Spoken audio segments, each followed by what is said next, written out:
So some big news out of Washington today as Congressman Tim Kennedy's office announced that the Federal Transit Administration has given the green light for the proposed Metro Rail expansion to the UB North campus. And the NFTA announced that they plan to move forward with the light rail option instead of a bus rapid transit system. 2 on Your Side's Nate Benson is live at UB South Campus tonight, and he has the latest. Nate?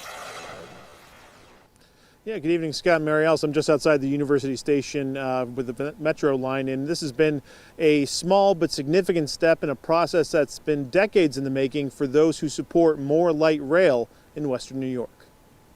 It's exciting. You know, we've been working on this since the 1960s. And before you say, hey Nate, the Metro Rail was built in 1984, yes, I know, that's true.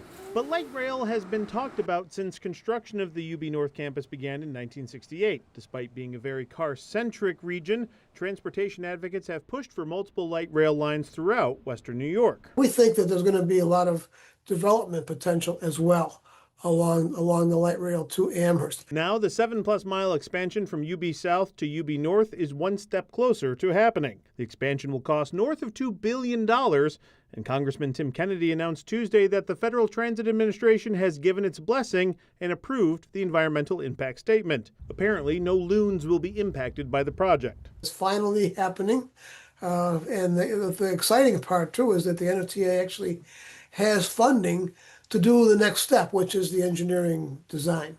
So we'll move ahead with that, and then that'll take a couple of years.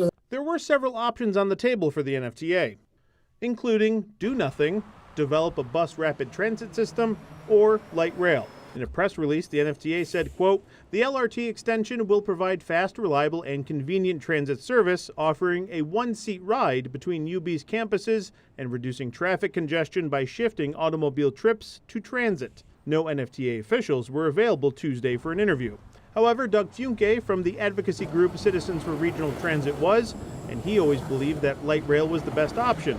The $2 billion price tag, he says, is worth it. I mean, everything costs a lot more money now, you know, and we've known that was sort of the number for quite a while, and I mean, it could even go up from there. But that's the cost, and I think it's reasonable. I mean, that's what it costs for any project of this size nowadays. Which, if we're keeping tabs, it's all taxpayer money at the end of the day.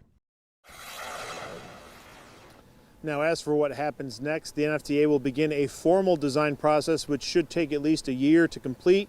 The federal government, the Federal Transit Administration, will need to approve that as well, and construction is still several years out once this is all approved. Live and on your side in Buffalo, Nate Benson, Channel 2 News.